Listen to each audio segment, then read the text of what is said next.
नमस्कार, मेरा नाम है मोनिश जवान। प्रज्ञा वीडियो वर्ल्ड एजुकेशन चैनल में आज सभी का स्वागत है। दोस्तों, आप सभी लोग पिछला वीडियो में आप लोग को बताया था कि ऑनलाइन आवेदन पत्र कैसे भरा जाए और भरने का तरीका मैंने बता दिए थे और उसमें से बहुत सारा कंफ्यूजन भी था। तो आज मैं आपको छोटा सा अपडेट बता देता हूँ ऑनलाइन आवेदन को लेकर। आपको चिकित्सा प्रमाण पत्र का अभी से अपलोड नहीं करना है और साथ में चाहे तो जाति है निवास इसको भी अपलोड नहीं कर सकते, लेकिन करना है तो चाहो तो कर सकते हो। अगर आपके पास यदि जाति प्रमाण पत्र निवास प्रमाण पत्र रेडी है तो आप अपलोड कर सकते हो, लेकिन मेडिकल जो प्रमाण पत्र है उसको अभी फिलहाल अपलोड नहीं करना है क्योंकि उसको जबरदस्ती का ऑप्शन दे दिया गया है। तो आप लोग निश्चित रहिएगा। और एक चीज और बता देता हूँ, सबसे महत्वपूर्ण चीज अपलोड करना है, एक तो फोटो है, एक तो आपका हस्ताक्षर है यानी सिग्नेचर है, और साथ में सबसे वेरी वेरी मोस्ट इम्पोर्टेंट प्रधान पाठक से जो भी साइन कराते हो अदरंत होने का एक जो आपका जो प्रमाण पत्र है उसको अपलोड करना बेहद अनिवार्य है, बहुत जरूरी है। इसीलिए इस चीज़ों का विशेष ध्यान रखें। अगर यदि आपने नहीं किया है, सबमिट कर दिया है, तो आप दावा समय भी चेक कर ले पर अपने मैंने क्या क्या ठीक से फॉर्म भरे हैं कि नहीं भरे हैं, क्योंकि एक बार मौका चुक जाने के बाद भी दोबारा आपको प्रयास आवासीय विद्यालय में बैठने का नहीं मिलता। ठीक है, तो चलिए हम लोग फटाफट आगे बढ़ते हैं और आप लोग के लिए कुछ काउंसलिंग के दौरान आपको कौन कौन सा दस्तावेज ले जाना है और साथ में आप लोग को बताऊंगा कि जितने भी प्रयास आवासीय विद्यालय हैं उसमें से कौन कौन से सब्जेक्ट पढ़ाई होता है और सारी जानकारी आज की वीडियो में मिलेगी। और एक तरह से चॉइस फिलिंग फॉर्म रहता है, उसमें बहुत सारे आवासीय विद्यालय के नाम रहते हैं। ठीक है, कि आपको उसमें से अपने क्रम हिसाब से चॉइस कर सकते हो कि पहला कौन सा प्रयास आवासीय विद्यालय में जाना है, सेकंड अगर ये नहीं मिलेगा तो सेकंड वाला कौन से मिलना है, आप लोग अपने हिसाब से चॉइस फिलिंग फॉर्म भर सकते हो। तो ज़्यादा देर ना करके आपको फटाफट दिखा देता हूँ।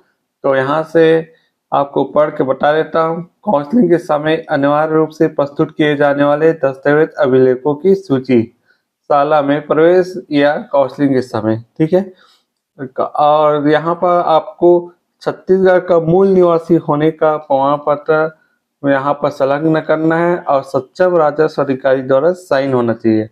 और दूसरा है आपका सबसे बहुत जरूरी है स्थायी जाति प्रमाण पत्र होना चाहिए आपके पास और सक्षम राजस्व अधिकारी का साइन किया हुआ होना चाहिए।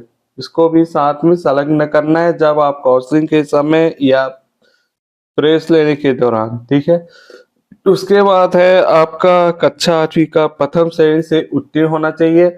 मतलब अभी ग्रेडिंग सिस्टम है तो आपको कम से कम ए ग्रेड या बी ग्रेड, ठीक है, बी ग्रेड में कम से कम 60% से अधिक होना चाहिए। ठीक है, उसके बाद यदि परिवार में नक्सल हिंसा से सीधे प्रभावित है, आपके पास पुलिस अधीक्षक द्वारा जारी किए गए प्रमाण पत्र होना चाहिए और चॉइस फिल्म या काउंसलिंग के समय फॉर्म भरते समय इसको भी अटैच करना है।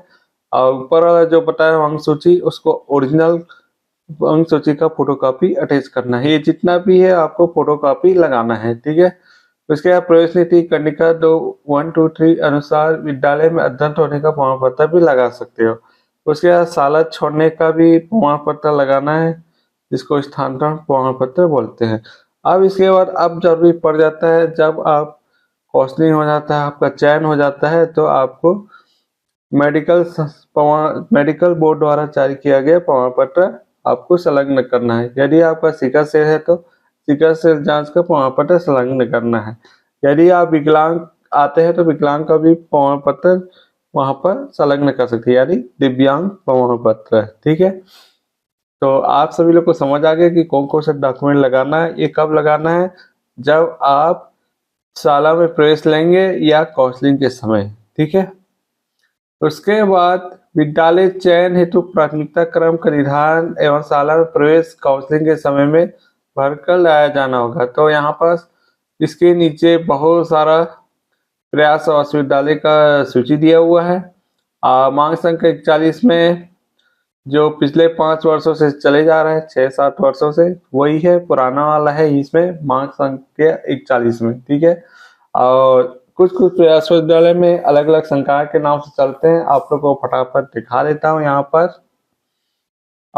पर कुछ दिया हुआ है, जैसे 10 प्रयास और विश्वविद्यालय में प्रवेश हेतु विद्यालय का चयन है के लिए प्राथमिकता क्रम दर्शाया जाना अनिवार्य है। विद्यालय का प्राथमिकता क्रम देने के पूर्व विद्यालयों की सूची देखें। कक्षा 11वीं में विद्यार्थी किस संकाय का चयन करना चाहता है, उसे अभी से निर्धारित कर प्राथमिकता क्रम भरना चाहिए। मतलब आपको, यदि आपने कक्षा 9वीं में गए हो, जाने वाले हो, तो आपको शुरू से निर्धारित करना पड़ेगा कि आपको जब भी हम कक्षा 11 में पढ़ेंगे तो हमको कौन से विषय लेना है, वो पहले से निर्धारित करना होगा। ठीक है, जैसे पहला आवासीय विद्यालय है आपका क्रमांक पहला प्रयास आवासीय विद्यालय जहाँ स्थित है पालक रायपुर।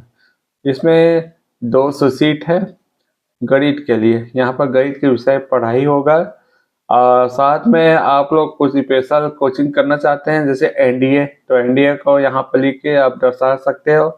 और आपके प्राथमिकता में कौन सा आवासीय विद्यालय है तो अपना क्रम निर्धारित कर सकते हो। ठीक है, उसके बाद कन्या रायपुर है। कन्या रायपुर में 155 का सीट है और आपको विषय मिलेगा जीव विज्ञान समूह का। ठीक है, उसके बाद है बालक कन्या बिलासपुर। ये एक का है, बालक का है 75 और कन्या का 50, कुल 125 होता है। और इसमें विषय है आपका कॉमर्स का यानी वाणिज्य समूह और कला समूह। और साथ में आप प्रतियोगिता परीक्षा के लिए क्लेट का एग्जाम यहाँ पर तैयारी करा सकते हैं। ठीक है, आपको सब्जेक्ट के हिसाब से देख के यहाँ पर प्रयास आवासीय विद्यालय का चयन करना है और आपकी कौन सा पहले क्रम में रखना है, दूसरा इधर उधर आप लिख सकते हो। ठीक है, इसके हिसाब से नहीं लिख सकते आप। जैसे आपने को, जैसे मेरा घर अंबिकापुर के कुछ दूरी के आसपास है तो आप चाहे तो अंबिकापुर का प्रयास ले सकते हो। यदि आप बस्तर में रहते हो, किसी जिले में रहते हो, जैसे सपोज मैं कोंटा में रहता हूँ या सुकमा में रहता हूँ और जगदलपुर में आपका प्रयास विद्यालय है, तो मैं उसका पहला क्रम में रखूंगा। ठीक है, कि ताकि मेरे को जगदलपुर से सुकमा में आने जाने का सुविधा हो। जब भी एक प्रयास और विद्यालय छुट्टी मिलता है तो यहाँ से आसानी जा सके, तो इस हिसाब से आप लोग चयन कर सकते हो। ठीक है, तो बालक कन्या बस्तर है 75-50 ऐसा बटा हुआ है। दुर्ग में भी इस तरह से बांटा गया है 75-50। और इसमें ज्यादातर जीव विज्ञान, कन्या गणित, गणित या जीव विज्ञान इसमें पूरा दिया हुआ है, कम से कम 11 तक। ठीक है, बालक कन्या रायगढ़, जसपुर, कोरबा, कांकेर सब 50-50 सीट बांटा गया है किसी किसी। उसके बाद मांग संख्या 64 एवं 66 अंतर्गत संचालित, ये नया वाला है, ज्यादा साल नहीं हुआ है खुले ये वाला प्रयास विश्वविद्यालय में। लेकिन इसमें एक चीज है, केवल विशेष जाति के लिए खोला गया है। जैसे एससी बालक पाटन दुर्ग केवल अनुसूचित जाति वर्ग के विद्यार्थियों के लिए खोला गया है। ये केवल बालक के लिए 125 बालक होंगे इसके। गणित तथा जीव विज्ञान समूह यहाँ पर ले सकते हैं, यहाँ पर दर्शा सकते हो यदि आपने एनडीए का तैयारी करना चाहते हैं अलग से। उसके बाद अनुसूचित जाति कन्या रायपुर, ये भी एससी वर्ग से आता है। कन्या वाले अपना 125 सीट और गणित जीव विज्ञान यहाँ पर मिलेगा। उसके अन्य पिछड़ा वर्ग ओबीसी के लिए भी अलग से प्रयास विश्वविद्यालय खोला गया है, यहाँ पे गणित और जीव विज्ञान मिलेगा। ठीक है, अन्य पिछड़ा कन्या बिलासपुर, इसका भी 125 सीट निर्धारित किया गया है, तो गणित जीव विज्ञान मिलेगा। उसके बाद परीक्षा संबंधित महत्वपूर्ण तिथियां यहाँ पर दिया हुआ है, तो एक बार बता देते हैं आपको। जैसे 19/12/2024 तक प्रारंभ तिथि है। उसके ऑनलाइन आवेदन भरने की अंतिम तिथि 20/1/2025 है। यदि आपने नहीं भरा तो आपके पास समय है, आप जल्दी फॉर्म भरिएगा। ठीक है, उसके ऑनलाइन भरे गए आवेदन पत्र त्रुटि सुधार 21 से लेकर 27/2/2025 तक। जिला स्तर पर दस्तावेज का परीक्षण 28 से 2025 तक, 7/2/2025 तक। ठीक है, उसके बाद प्रवेश पत्र डाउनलोड करने की तिथि और परीक्षाएं की तिथि अलग से जानकारी दी जाएगी। और वेबसाइट में जा सकते हो eklavya.cg.nrc.in में जा सकते हो। ठीक है, सीधा पहला पेज में ही दिखाई देगा आपको लिंक। ठीक है, उसके बाद यहाँ पर कुछ ऑफिशियल के लिए कुछ दिशा निर्देश दिया हुआ है, जैसे प्रवेश पत्र जारी करना है, आवेदन पत्र, प्रवेश परीक्षा संबंधी सहायता हेतु हेल्प डेस्क की व्यवस्था कराया जाएगा, ऑनलाइन फॉर्म भरने समस्या निराकरण के लिए किया जाएगा, प्रक्रिया परीक्षा प्रस्ताव सील बंदी लिफाफा जैसे परीक्षा हो जाता है। ये आप लोग के लिए उतना ज़्यादा जरूरी नहीं है इधर का। और ये सब जो शिक्षकों के लिए ये सब दिशा निर्देशन है। तो आप लोग को समझ आ गया, मैं आप लोग को पूरा बता दिया। और यहाँ पर कुछ नमूना भी आपके सामने हाईलाइट कर देता हूँ, जैसे ये है। यदि आप अल्पसंख्यक वर्ग से आते हैं तो यह वाला फॉर्म आप लोग भर सकते हैं। ठीक है, उसके बाद यदि और ये वाला बहुत महत्वपूर्ण है, इसको सभी विद्यार्थियों को भरना ही है और इसी के आधार पर आपको अलाउ करेंगे, परीक्षा में बैठने के लिए अनुमति दी जाएगी, इसके अभाव में नहीं दिया जाएगा। यह वाला फॉर्म भरना सभी विद्यार्थियों के लिए बहुत जरूरी है। ठीक है, और सत्यापन कराना है, इसी को अपलोड करना है ऑनलाइन फॉर्म भरते समय। उसके बाद अगला है नक्सल पीड़ित प्रमाण पत्र।